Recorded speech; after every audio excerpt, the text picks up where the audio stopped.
Y bueno, aquí está un poco de... Recording is on. Aquí está un poco de cómo está el sistema cardiovascular primitivo o el aparato circulatorio primitivo. Aquí está el embrión, aquí está su sistema circulatorio, si se dan cuenta.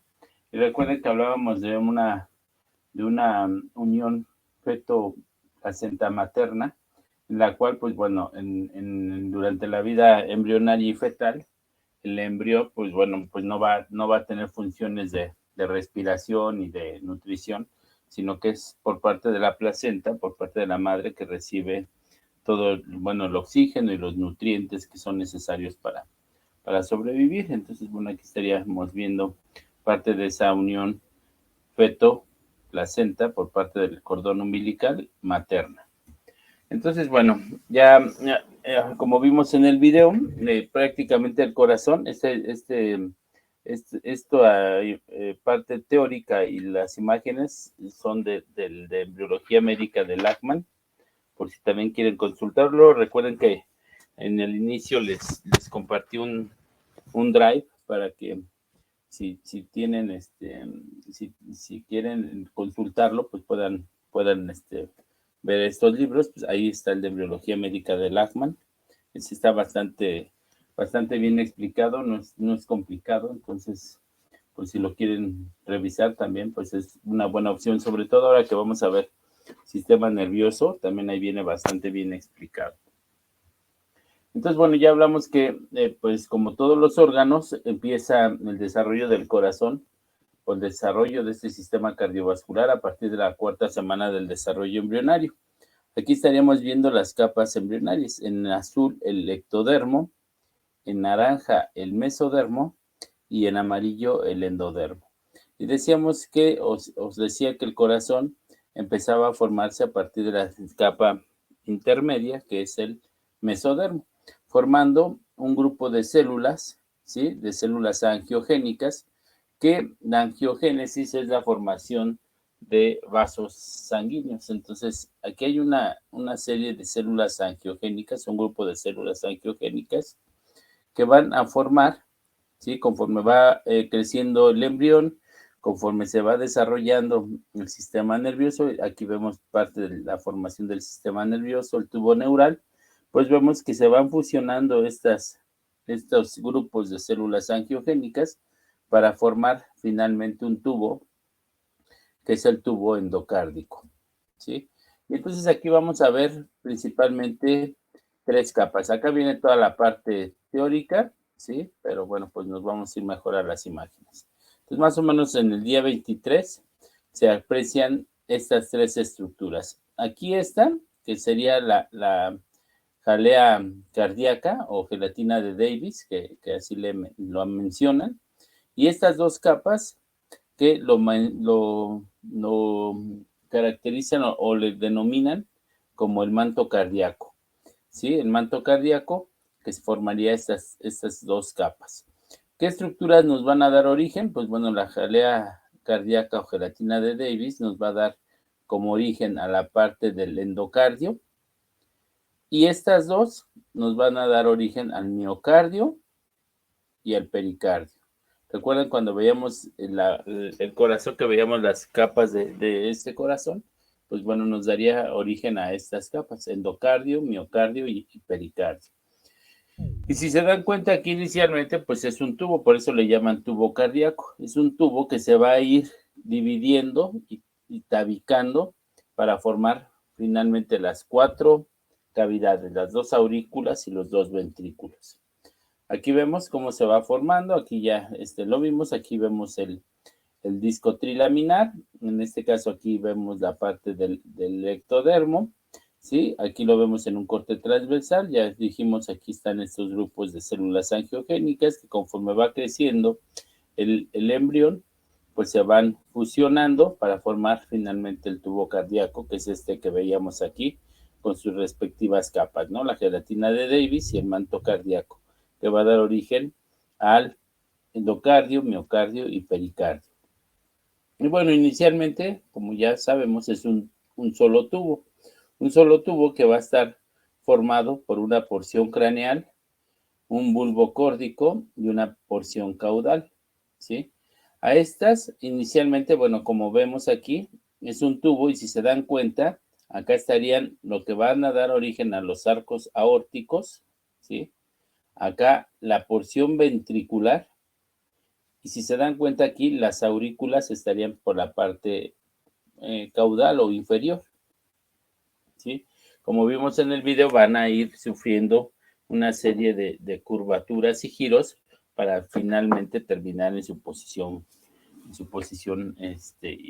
anatómica o su posición final. Entonces, bueno, aquí vemos cómo van creciendo y empieza a tener estos giros, ¿sí? Se empieza a dilatar.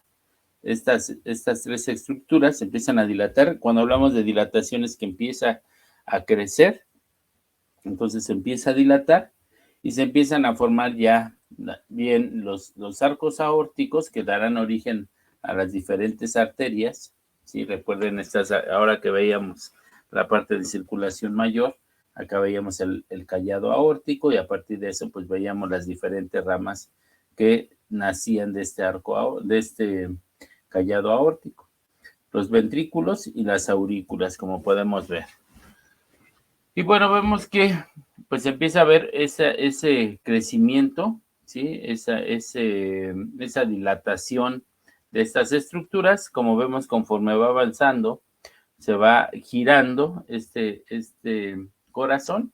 Y bueno, aquí ya empezamos a ver un poco más de las estructuras. Aquí ya estaríamos viendo el tronco arterioso, los arcos aórticos, la porción ventricular, la aurícula derecha y la aurícula izquierda, ¿sí? En este caso, estas serían las estructuras primitivas que van a irse formando. Y bueno, vemos que más o menos en el día 23 del desarrollo va a haber un aumento en el volumen sanguíneo y bueno, esto hace que este corazón pues empiece a crecer todavía más, ¿no?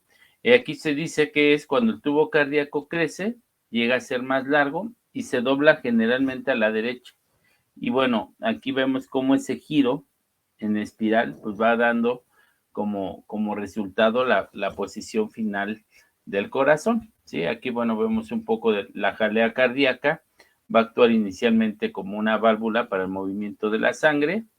Y bueno, aquí en el día 24 de la gestación, estos ventrículos que veíamos acá, estos ventrículos primitivos, se han engrosado y bueno, en la parte de la jalea cardíaca, que es lo que iban a formar la parte del endocardio, la parte interna del corazón, va a empezar a formar trabéculas y las estructuras de soporte del interior del corazón, ¿sí? Y bueno, aquí vamos a empezar a ver cómo, pues bueno, empieza ese giro en espiral, ¿sí? Y ya empezamos a ver estas tres regiones. La región conotruncal, que es toda esta región que vemos en amarillo, que incluye el tronco arterioso y este cono córdico o conus cordis o cono córdico, la parte los ventrículos primitivos y las aurículas primitivas. Y bueno, vemos que, pues bueno, cuando el crecimiento va a continuar, esta región conotruncal que veíamos, ¿sí? Continúa su desarrollo. Vemos que se mueve centralmente, ¿sí? Aquí, bueno, menciona que se mueve centralmente con torsión y giro, ocasionando finalmente la curvatura de la aorta. Aquí la vemos, la curvatura de la aorta, o la curvatura anatómica de la aorta, que es lo que va a formar el callado aórtico, y la división también de la arteria pulmonar, que ahorita, bueno, vamos a ver un poco acerca de esta división entre la aorta y la arteria pulmonar. Y bueno, con estos giros, este movimiento central con torsión y giro, pues finalmente hace que el corazón quede ya en su posición final. Ya aquí ya quedarían las aurículas en la parte superior, los ventrículos en la parte inferior y bueno, las principales arterias que vemos aquí, la aorta y la arteria pulmonar y bueno, con sus respectivas venas que estaríamos viendo aquí, ¿no? Las venas cava superior e inferior. Entonces, todo esto va ocurriendo conforme va creciendo el corazón. Y bueno, también vimos en el video cómo se formaba el tabique interventricular, que se forma a partir del día 27 del desarrollo embrionario. Este es un corte transversal del corazón, en el cual acá estarían las dos aurículas, acá estarían los ventrículos. En este caso es un solo ventrículo, pero se hablaba de unas almohadillas cardíacas, que las vemos aquí en la parte central. Si se dan cuenta, estas empiezan a crecer hacia la parte central de los ventrículos, hacia la parte central, para terminar fusionándose, ¿sí? Fusionándose estas almohadillas cardíacas. Dice que la fusión de las paredes ventriculares opuestas van a formar entonces lo que es el tabique interventricular. Entonces aquí ya se forma el tabique interventricular, dividiendo el ventrículo izquierdo del ventrículo derecho.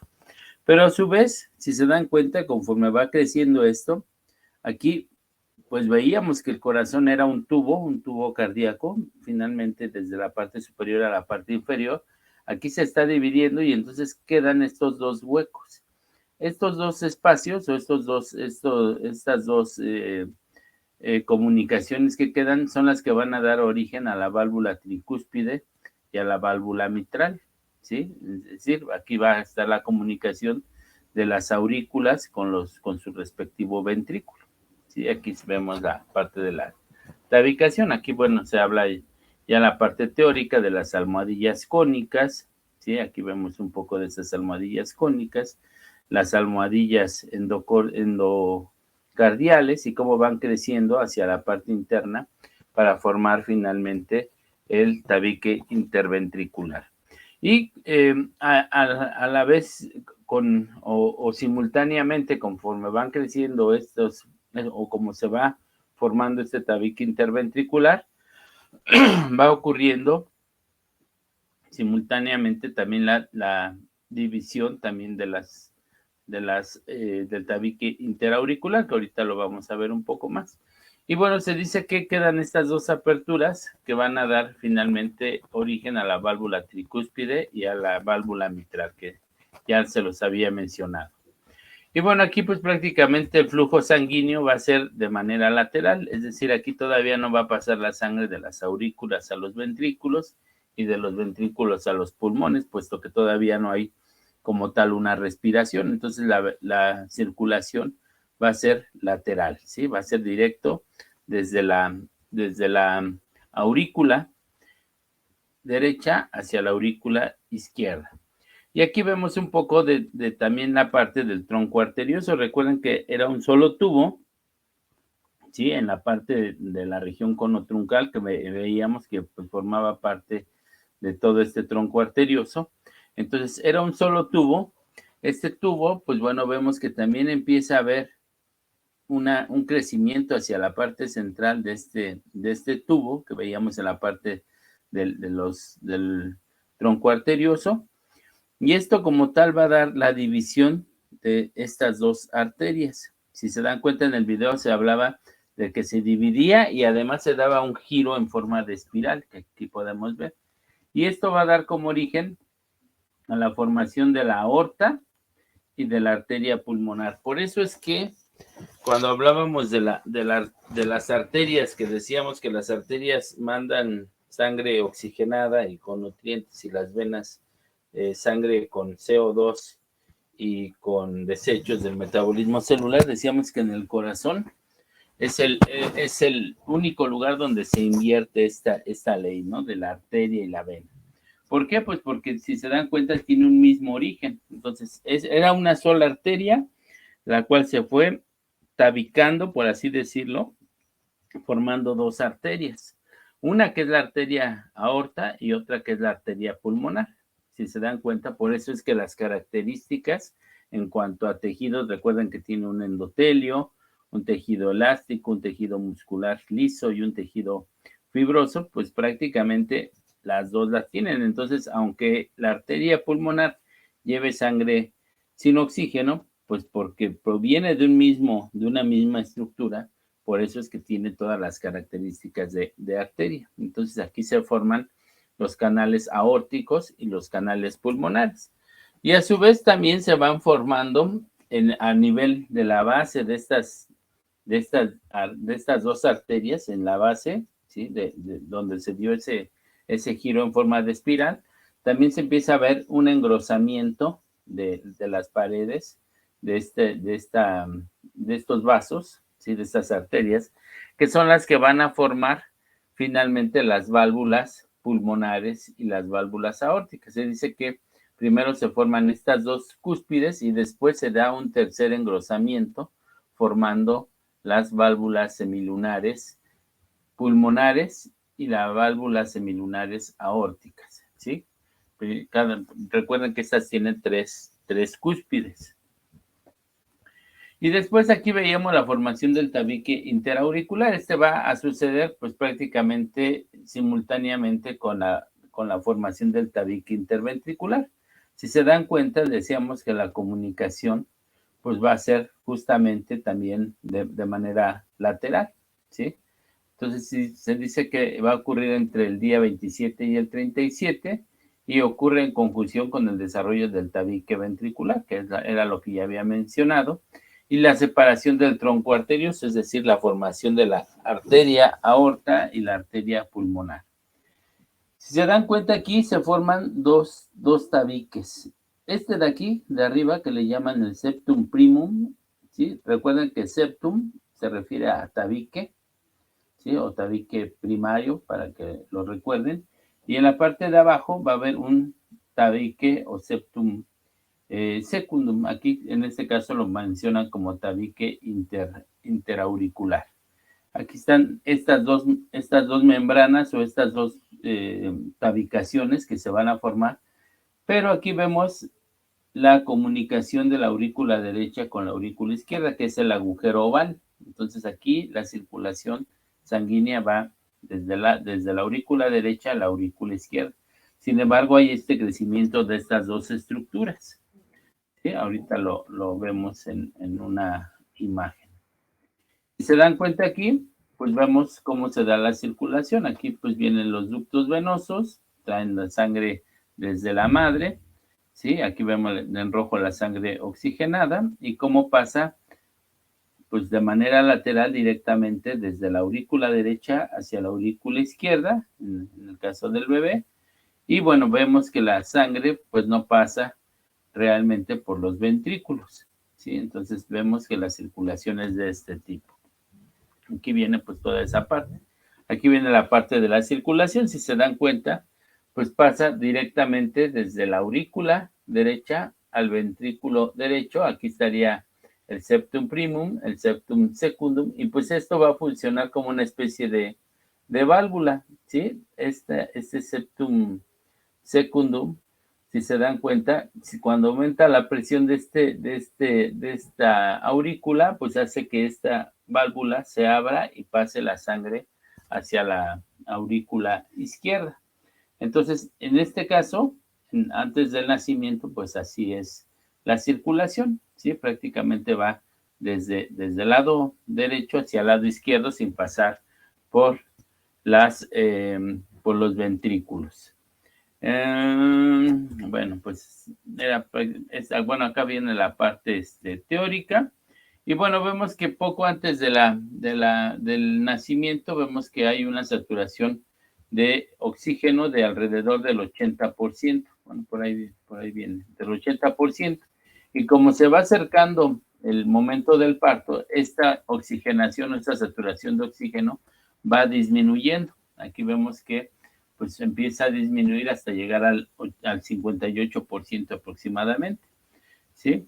Entonces, bueno, prácticamente al nacimiento es cuando ocurren pues, los cambios en la circulación. En este caso, vemos que al nacimiento, ya vimos que empieza a disminuir la saturación de oxígeno, por lo tanto empieza a aumentar los niveles de CO2. Y entonces al nacimiento hay una interrupción del flujo sanguíneo proveniente de la madre por parte del cordón umbilical, que recuerden que por ahí era donde le mandaba oxígeno, le mandaba nutrientes y todas las funciones que en este caso cumplía el pulmón, ¿no?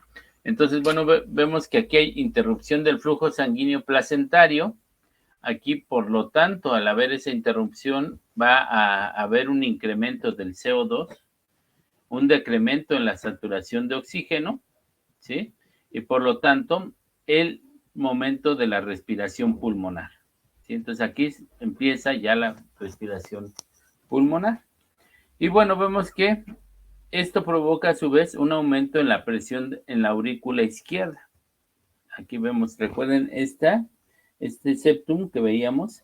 Decíamos aquí que esto hace que haya un aumento de la presión de la aurícula izquierda y por lo tanto se van a dosar o se van a unir el septum primum con el septum secundum y aquí es donde se da el cierre funcional del agujero oval. Entonces ya la circulación ya deja de ser lateral, ¿sí? Ya deja de ser precisamente por el aumento de la presión de esta aurícula hace que este septum secundum se pegue o se adoce al septum primum que mencionábamos y con esto se da ese cierre funcional del agujero oval y por lo tanto ya la circulación comienza ya de manera normal, es decir, desde las aurículas hacia los ventrículos, de los ventrículos hacia los pulmones y hacia el resto del cuerpo y así sucesivamente, como es ya en una circulación y en una respiración normal.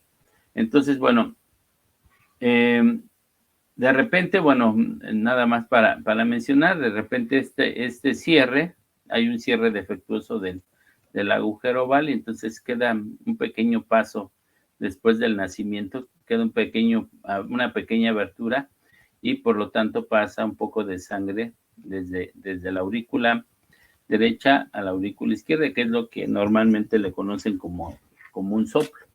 Pero como sabemos, conforme va creciendo el individuo, pues se van engrosando estas paredes y bueno, esto se corrige de manera natural. Entonces, bueno, sería la parte del cierre del agujero oval y por lo tanto ya la circulación y respiración normal del individuo. ¿Sí? Entonces, bueno, esta sería como la parte que faltaba de ver ahí en el video. Y bueno, pues no sé si hasta aquí hay alguna pregunta. Nos faltaría ver sistema linfático. Déjenme ver qué hora es. Así sí nos da tiempo. Bueno, pues entonces, bueno, si hay alguna pregunta, con toda confianza me pueden decir. Y bueno, pues ya ahorita faltaría ver el sistema linfático, que es un sistema accesorio al corazón, ¿sí? Este sistema linfático también va a tener sus vasos. En este caso, sus vasos se van a conocer como vasos linfáticos, ¿sí? En el caso de la sangre eran vasos sanguíneos, en este caso son vasos linfáticos y también van a estar a lo largo de todo el cuerpo, ¿sí? En este caso, este sistema linfático, una de sus funciones va a ser la de recoger la sangre que ha llegado a los tejidos y que en los espacios intercelulares, cuando hablamos de espacios intercelulares, son los espacios que están entre las células, ¿sí? Va a vertir lo que es la linfa. La linfa, en este caso, es el líquido que sería el homólogo a la sangre en el sistema circulatorio. En el sistema linfático, su líquido va a ser la linfa. Y esta linfa va a circular por estos vasos linfáticos y también, pues bueno, van a haber divisiones más delgadas que van a ser los capilares linfáticos. Entonces, ¿qué es la linfa? Pues bueno, la linfa es un líquido incoloro y va a devolver a la sangre todo lo que es líquido que se salió de la circulación, lo devuelve a la sangre, proteínas plasmáticas y las va a devolver a la circulación general. Por eso decíamos que es un sistema accesorio al sistema cardiovascular. Sin embargo, bueno, además de tener estas funciones como parte de este sistema accesorio, también tiene funciones de tipo inmunológicas, ¿sí? Entonces, bueno, ahorita vamos a hablar de eso. Entonces, bueno, vemos que a lo largo de estos vasos linfáticos van a haber, aquí veríamos, esto es el sistema linfático, estos serían los vasos linfáticos, y vamos a ver que a lo largo de estos vasos linfáticos van a haber estas estructuras que se denominan nódulos linfáticos o linfonódulos, ¿sí? Algunos son más externos y que son apreciables a la palpación, por ejemplo, cuando tenemos una una enfermedad de las vías respiratorias, pues luego se nos inflaman los ganglios que están en el cuello, ¿sí? O a veces a nivel aquí del pliegue del codo, pues bueno, también sentimos a nivel del inguinal, también llegamos a sentir esos ganglios linfáticos cuando se inflaman.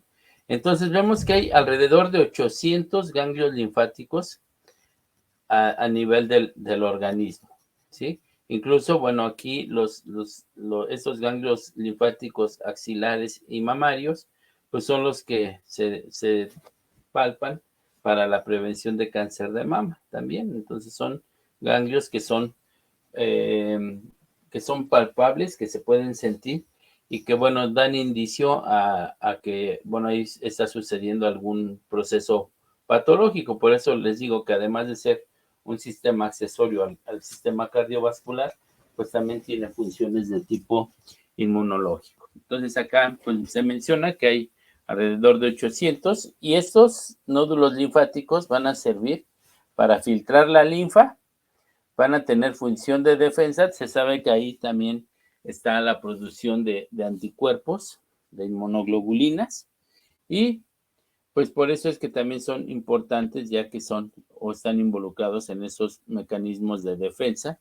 Y de aquí, estos anticuerpos, pues también son vertidos hacia el torrente sanguíneo.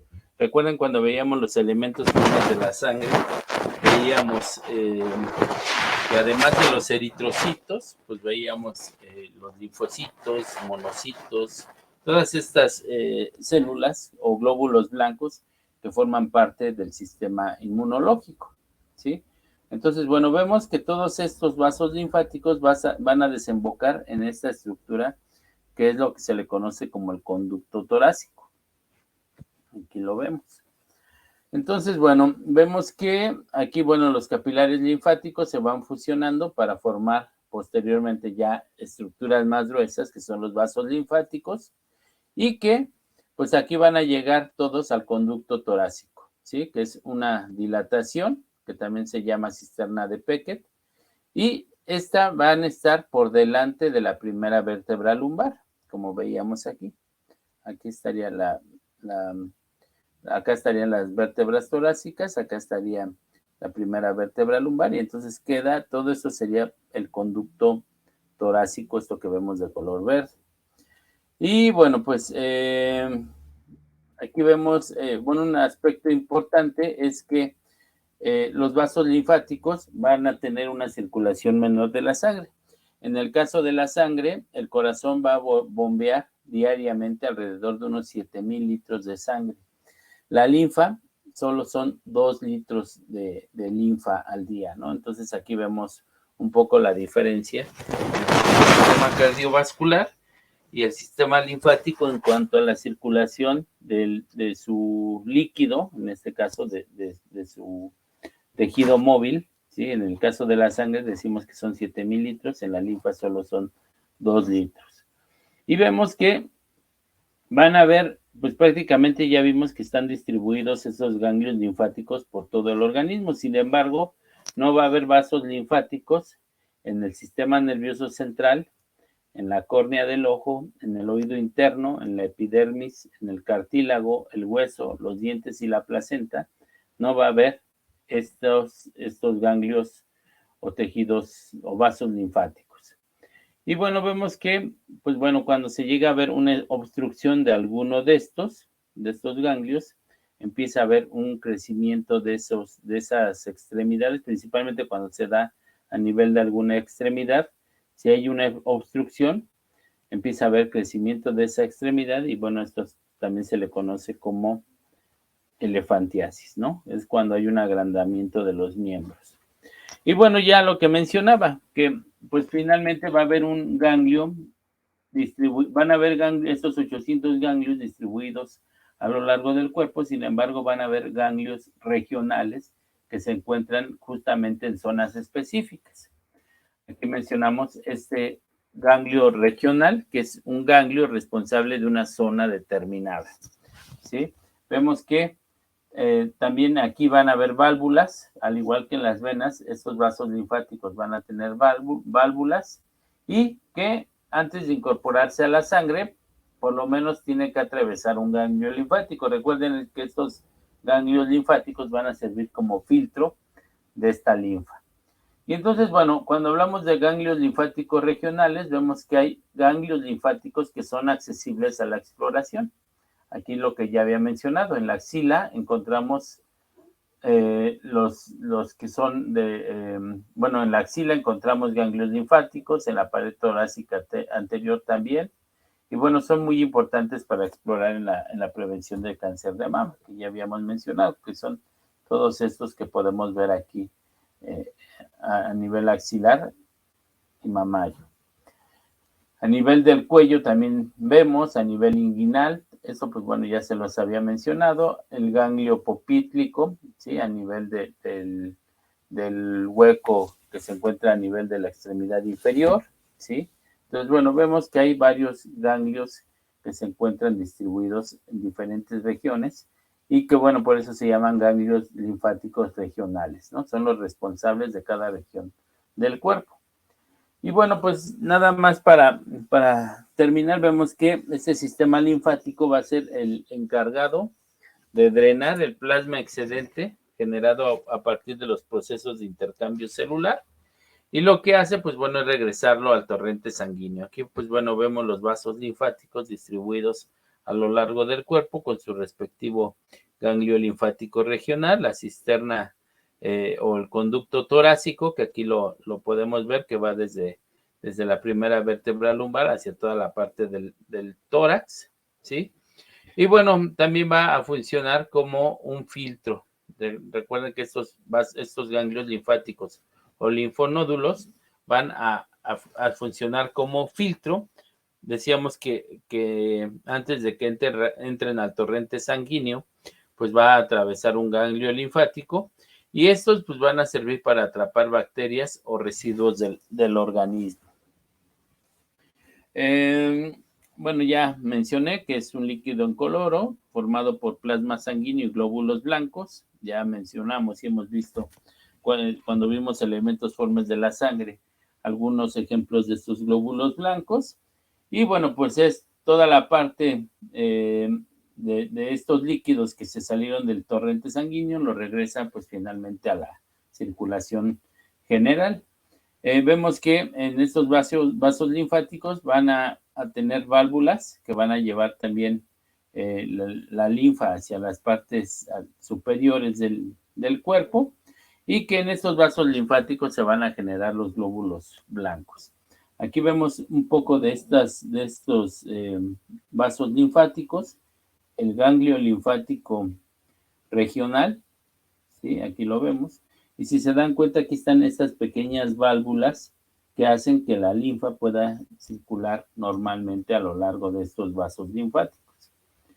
Sí, aquí vemos estos. Y bueno, aquí en el ganglio linfático, pues bueno, aquí además de que se producen anticuerpos, ¿sí? Parte de estos linfocitos o glóbulos blancos, vemos que también van a servir como filtro, ¿sí? Por si hay algún microorganismo, pues ahí se van a quedar esos microorganismos y van a ser atacados, ¿sí? Entonces, bueno, aquí veríamos la estructura de los ganglios linfáticos y aquí vemos un poco del conducto torácico que estaríamos viendo aquí.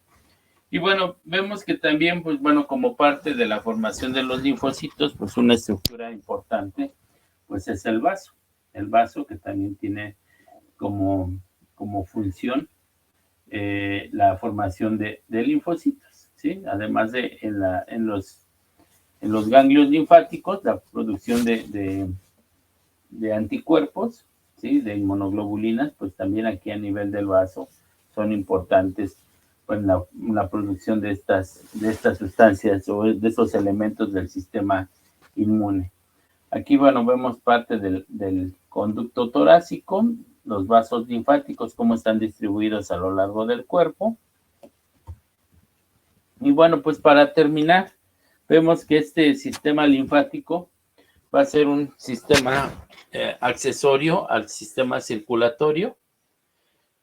Y bueno, dentro de las funciones que, pues bueno, acabamos de mencionar, es colectar el líquido intersticial y devolverlo a la sangre, defender al cuerpo contra microorganismos patógenos. Ya dijimos que, pues bueno, una de las primeras barreras es justamente la formación de estas nodulaciones a lo largo del sistema linfático, que son los nódulos linfáticos, que ahí pues prácticamente se atrapan bacterias o partículas que son dañinas, y por otra parte pues ahí también se producen anticuerpos. Entonces por eso es que se va a encargar de defender al cuerpo contra microorganismos patógenos.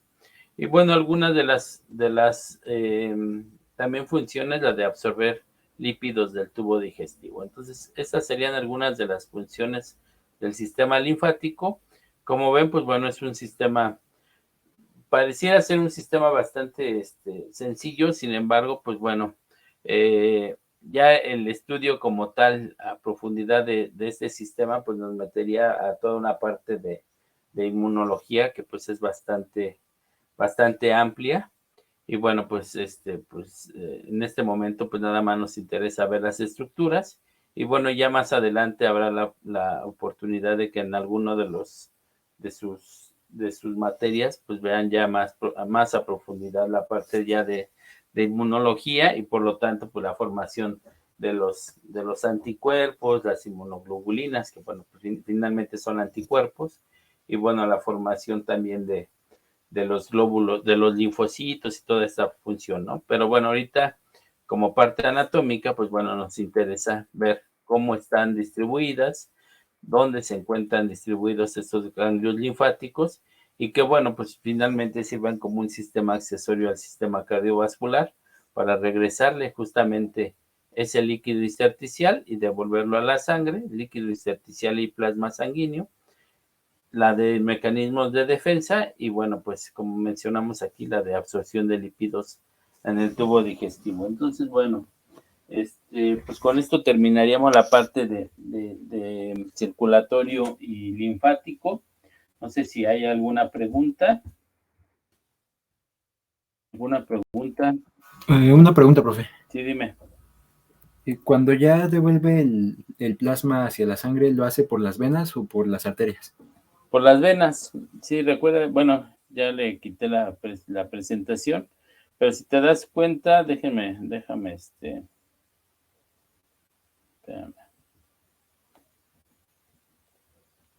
Si te das cuenta aquí en este esquema, pues justamente están rodeando al sistema venoso. Mira, aquí están los vasos linfáticos y cómo regresan esos líquidos, ¿sí? Y bueno, además de que vierten inmunoglobulinas y todo eso, hacia lo que serían las venas, el sistema venoso. ¿Sí? Entonces lo regresan hacia las venas, y bueno, de ahí lo distribuyen posteriormente hacia todo el cuerpo, ya en la parte arterial, pero inicialmente todo este sistema o estos vasos linfáticos se van a unir al sistema venoso. ¿Sí? Gracias, profe. Sí se ve aquí la imagen, ¿verdad? Sí, sí, sí. Ok. ¿Alguien más?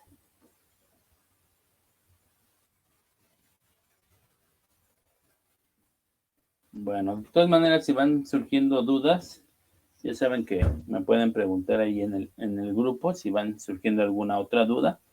Y bueno, con gusto les respondo sus dudas. De repente se me pasa porque pues estoy o en otra clase o estoy con algún trámite, y bueno, pues se me pasa contestarles al momento por alguna cuestión en específico, pero generalmente les contesto en el momento. Entonces, la siguiente semana empezaríamos a ver sistema nervioso. Ya subí la presentación del sistema nervioso. Y a diferencia de este sistema que empezamos por la parte anatómica, en el sistema nervioso vamos a empezar por la embriología del sistema nervioso. Entonces ya subí la presentación para que la vayan revisando, que la vayan leyendo. Y bueno, un libro pues bastante, les digo que bastante amigable porque es fácil de entender, es el de Embriología Médica de Lachman, que está ahí en el drive que les compartí. Ahí está ese libro de embriología médica. Y bueno, pues ahí pueden empezar a ver la parte de embriología del sistema nervioso. ¿Por qué empezamos por embriología? Porque pues justamente de ahí se empiezan a formar estas vesículas cerebrales que van a dar origen a las diferentes estructuras del cerebro. Es decir, bueno, la parte del cerebro anterior, cerebro medio, cerebro posterior, y qué estructuras se forman a partir de este cerebro anterior, medio y posterior. Entonces, es importante empezar por la parte de embriología del sistema nervioso para después pues ya tener claras las estructuras que se forman a partir de este tubo neural y bueno, de estas 3 vesículas que después pues se van dividiendo en otras estructuras. Entonces ya subí la presentación a Classroom, ya está disponible para que lo puedan empezar a leer. Y pues bueno, pues la siguiente semana creo es de las semanas asincrónicas. Entonces, pues si tienen que ir a alguno de los laboratorios, saben que no hay problema. Voy a tener mi drive desocupado para grabar las sesiones y que bueno, pues si los que no puedan entrar ese día a la sesión, pues tengan disponible el material para que vayan pues de la mano, ¿no? Para que no se pierdan mucho de la clase. Entonces, pues nos vemos la siguiente semana. Les digo, si alguien tiene que asistir al laboratorio, sin problema, los que puedan entrar a la clase, pues adelante, porque pues es un tema bastante complicado. Digo, finalmente va a quedar la clase grabada y como ya se habrán dado cuenta ahí en las presentaciones que estoy subiendo en YouTube, pues están las presentaciones de los 2 grupos, entonces pues pueden tener acceso ya sea a la grabación de su grupo o del otro grupo que es el 2MM4. Entonces, pues creo que no tengo más pendientes con ustedes más que las láminas, que las checo en un ratito y les mando qué láminas corresponden al segundo departamental. Y pues creo que sería todo. Pues que tengan buen fin de semana. Nos vemos el próximo jueves. Gracias, profe, igualmente. Gracias, hasta luego. Hasta luego, profe, gracias. Hasta luego. Gracias, profesor. Nos vemos, profe. Que estén muy bien, hasta luego, buen fin de semana.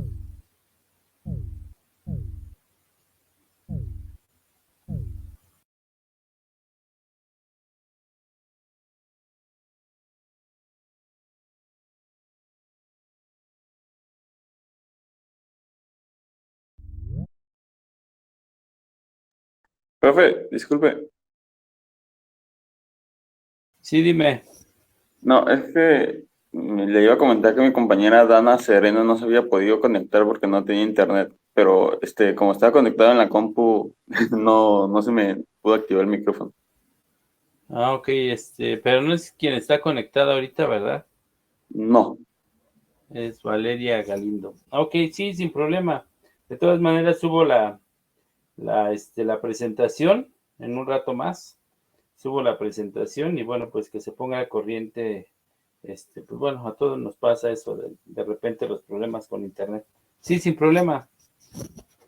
Ok, ese, profe. Otra duda, profe, si tuviéramos quizá alguna duda en la disección del corazón, igual le podríamos preguntar a usted. Sí, sin problema. El video está bastante bien, el video que realizó la profesora Marisa está bastante bien, pero sí, sin problema, si tienen dudas, aunque yo no esté con ustedes en el laboratorio, con toda confianza me pueden decir, ¿eh? Ok, gracias, profe. Tenga lindo día. Igual, que estés muy bien, hasta luego.